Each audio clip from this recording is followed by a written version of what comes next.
अस्सलाम वालेकुम, my name is Fahad and welcome back to the channel Fitleg where fitness meets intellect. आज हम बात करेंगे एक बहुत इंपॉर्टेंट एक्सरसाइज की जिसे कहते हैं स्क्वाट्स यानी उठक बैठक। और बहुत से लोगों को खदशात होते हैं कि उनके नीज़ या फ़ारिग हो चुके होते हैं या स्क्वाट्स करने से फ़ारिग हो जाते हैं यानी ख़राब हो जाते हैं।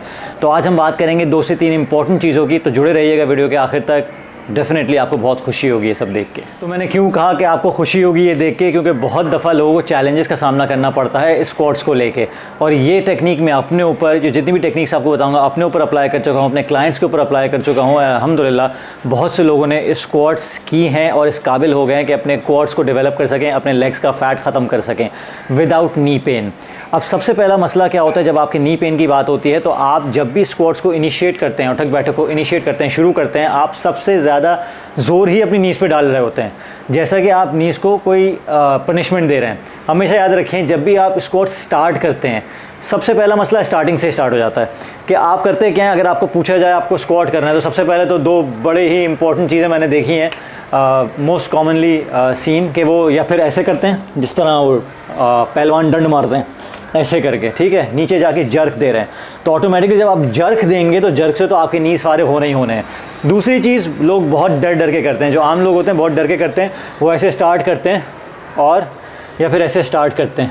तो आप खुद देखें, आप स्ट्रेट नीचे जा रहे हैं और आपके नीज़ आगे आ रहे हैं, टोस से कितने आगे आ गए, तो ऑटोमेटिकली आपके नीज़ पे ही प्रेशर आना है।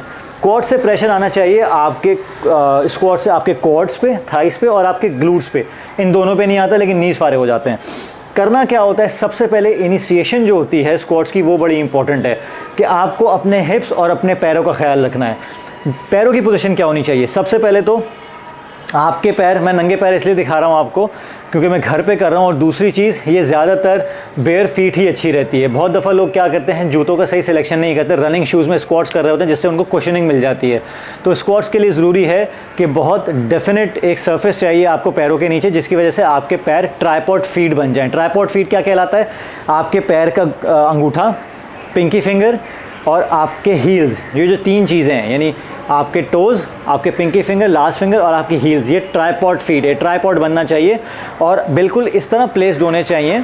शोल्डर विड्थ अपार्ट, बहुत ज़्यादा नैरो नहीं, आप शोल्डर विड्थ पे लेके जाएंगे और जब स्ट्रेट आप हो गए तो आपको हल्का सा टोज़ को बाहर करना है, यानी हल्का सा बाहर, हल्का सा बाहर। ये इस तरह है जिस तरह आपने स्क्रू ड्राइवर से अपने लेग्स को लेके अपने पैरों को स्क्रू करके ज़मीन को ग्रैब कर लिया है। इस तरह ट्राइपॉड फीट से आपने अपने कदम जमा लिए हैं। सबसे पहले make sure that you have this arrangement. उसके बाद क्या होता है, आपकी बारी आती है हिप्स की, ठीक है।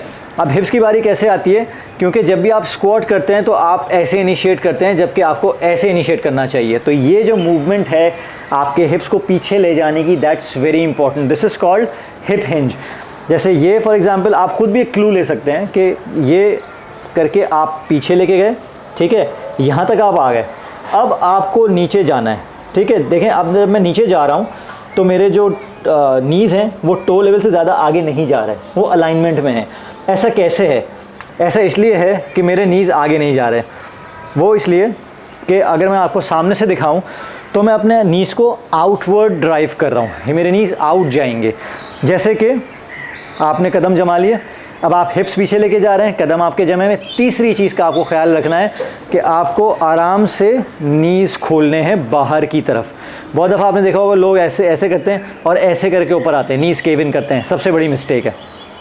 तो आप जब नीज़ बाहर खोलेंगे तो देखें कितने आराम से मैं अपने आप को स्टेबलाइज़ कर रहा हूँ नीचे। और अब आप साइड पे से भी देख सकते हैं, ये मैंने नीज़ खोले अपने बाहर की तरफ और मैं नीचे आया। यहाँ पे मैं I can hold my self for 2, 3, 5, 10 seconds what ever I want. ये स्टेबलाइजेशन कैसे आ रही है, क्योंकि मेरा सेंटर ऑफ ग्रेविटी मेंटेन्ड है। मेरा चेस्ट और मेरे हिप्स मेरे सेंटर ऑफ ग्रेविटी को मेंटेन करके मुझे स्टेबलाइजेशन दे रहे हैं। और सबसे इंपॉर्टेंट चीज़ होती है टेम्पो, वेरी इंपॉर्टेंट। क्योंकि होता क्या है, जो मैंने शुरू में आपको बताया था, जब आप वो बिल्कुल पहलवानों वाली कर रहे होते हैं, उसमें कोई टेम्पो नहीं है, कोई भी टेम्पो नहीं। आप नीचे गए, आपने जर्क दिया, ये जो झटका है, जर्क है, ये घुटने ले जाता है। तो आपको करना क्या है, आपको झटका दिए बगैर बहुत आराम से 1, 2, 3, 4 यहाँ पे स्टेबलाइज करना है। देन 1, 2, 3, 4 एंड देन 1, ये स्टेबलाइजेशन बहुत ज़रूरी है और आपको कॉन्फिडेंस आता है कि आप कंट्रोल में हैं और आप किसी भी किस्म का जर्क नहीं देते। तो ये कुछ इंपॉर्टेंट चीज़ें हैं, ख़ास तौर पे आपके ट्राइपॉड फीट, पैर पूरे जमे रहने चाहिए। उसके बाद आपके हिप्स पीछे आने चाहिए। उसके बाद आपके नीज़ खुलने चाहिए। और चौथी इंपॉर्टेंट चीज़, आपके जो टेम्पो है, जो स्पीड है, वो मेंटेन रहना चाहिए ताकि आप स्टेबलाइज़ कर सकें। अगर आप ये सारी चीज़ें अचीव कर लेते हैं तो आप इसको एडवांस कर सकते हैं। एडवांस कैसे कर सकते हैं? इंशरा इधर आओ। इंशरा मेरी कैमरा मैन है, आज कैमरे के पीछे थी। मैंने जब कहा था बस देखती रहना मेरी वीडियो कैसी बन रही है। तो ये मेरी बेटी है। फॉर एग्ज़ाम्पल अगर मुझे एडवांस करना है किसी चीज़ को, तो मैंने इंशरा को उठाया और इंशरा को लेके स्क्वाट्स करने शुरू कर दिए। लेकिन इसके लिए ज़रूरी है कि मैं अपने प्रॉपर स्क्वाट्स पहले कर सकूँ। इंशरा को मैंने ऐसे किया, इंशरा को मैंने ऐसे किया और इस तरह मैं बैक स्क्वाट्स कर रहा हूँ। तो इस पे डिपेंड करता है कि आप कितने एडवांस लेवल पे जा रहे हैं और आप अपनी प्रॉपर स्क्वाट जो है वो कितनी अच्छी तरह फॉलो कर रहे हैं। आ जाओ इंची, नहीं गिरोगी, बाप हूँ तुम्हारा, जाओ गो देर।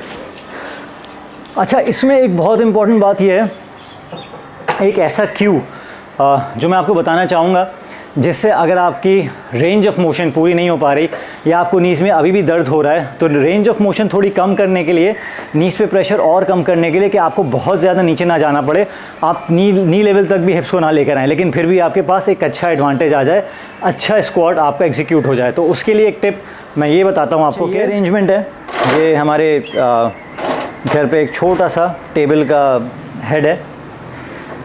अच्छा, ये एक अरेंजमेंट है जिसको मैंने थोड़ा एलिवेट किया है। आप जब ट्रेनिंग शूज़ पहने हुए हों, जिसका सोल टाइट हो, जो डेफिनेट सोल हो, कुशन ना हो, तो आपके पैर स्ट्रेट रहेंगे और आप नंगे पैर भी हों तो आप इस तरह कर सकते हैं इसको कि आपने अपने हील्स जो हैं वो किसी ऐसी सरफेस के ऊपर रखने हैं। ये प्लास्टिक का है, थोड़ा सा ज़रा ख़तरनाक है, मैं ज़्यादा प्रेशर नहीं दूँगा, लेकिन आपको समझाने के लिए ये ज़रूरी है कि जब मैं नीचे आऊँगा, अब आप ख़ुद देखें मैं नीचे आ रहा हूँ तो मेरे जो हील्स हैं वो ऑटोमेटिकली सपोर्टेड हैं, ठीक है। और मैं वैसे ही अपने हिप्स को नीचे लेके जा रहा हूँ अपने नी लेवल तक। अगर मैं नी लेवल तक यहाँ तक भी आऊँगा तो इसका मतलब है कि मैंने वही रेंज ऑफ मोशन अचीव कर लिया जो पहले मैं कर रहा था, क्योंकि मेरे हील्स थोड़े से ऊपर हैं और मेरा सेंटर ऑफ ग्रेविटी भी मेंटेन्ड है, ठीक है। और इसी तरह वही टेम्पो लेके, वही हील्स को जमा के, अपने नीज़ को आउट करके और टेम्पो के साथ नीचे आना है। यानी कैसे? 1, देखिए मैं हिप्स को पीछे लेकर आ रहा हूँ, 1 2 3 1 1 2 3 1। तो ये कुछ ऐसी चीज़ें थी जो बहुत ज़रूरी होती हैं आपके स्क्वाट्स को करने के लिए, क्योंकि स्क्वाट्स बहुत ज़रूरी हैं आपकी टांगों के लिए। बहुत से लोग बहुत हैवी बेंच लेग प्रेसेस कर रहे होते हैं जिम में जाके, तो जिम में जाके आप भले बैक स्क्वाट्स कर रहे हैं, भले गॉबलेट स्क्वाट्स कर रहे हैं, किसी भी किस्म का स्क्वाट, सुमो स्क्वाट्स हो, किसी और तरह के स्क्वाट्स हो, किसी भी तरह का स्क्वाट हो, सबसे पहले you have to make sure कि आपके बेसिक स्क्वाट्स मास्टर हो जाए। तो ये छोटी मोटी चीज़ें हैं, बहुत 3-4 इंपॉर्टेंट चीज़ें हैं जिसको आप जब मद्देनज़र रखेंगे तो सुमो स्क्वाट्स हों, प्लायोमेट्रिक स्क्वाट्स हों, जंप स्क्वाट्स हों, कोई भी चीज़ हो, किसी भी तरह का वेरिएशन हो, गॉबलेट हो, बैक हो, किसी भी तरह लोड करें आप उसको, तो आप बेहतर स्क्वाट्स एग्जीक्यूट कर सकते हैं। सबसे पहले you have to take care of the hip hinge, hips पीछे लेके जाएं, चेस्ट को स्ट्रेट रखें, नीज़ को आउट रखें, ट्राइपॉड फीट का ख्याल रखें। ट्राइपॉड फीट का मतलब 3 हिस्से आपके पैर के जमे रहने चाहिए और आपके लेग्स स्क्रू होने चाहिए ज़मीन पे। उम्मीद करता हूँ आपको ये वीडियो पसंद आई होगी। अगर पसंद आई है तो इसको लाइक कीजिएगा, रेलेवेंट लोगों के साथ शेयर कीजिएगा जो इससे फ़ायदा उठा सकें, और मेरे चैनल को ज़रूर सब्सक्राइब कीजिएगा ताकि मैं रेलेवेंट कंटेंट आप तक ला सकूं। और मुझे अपने राय से इसलिए आगाह कीजिएगा कि मुझे पता चले कि मैं सही ट्रैक पे हूं या नहीं हूं। अपनी कोई ऐसे कमेंट्स, अपने कोई ऐसे फीडबैक जो कि मैं इंक्लूड कर सकूं अपनी वीडियोज़ को बेहतर करने के लिए, अपने कॉन्टेंट को बेहतर करने के लिए, I would feel more than happy. Thank you very much for watching the video. Will meet after few days इंशाल्लाह। Thank you. खुदा हाफ़िज़।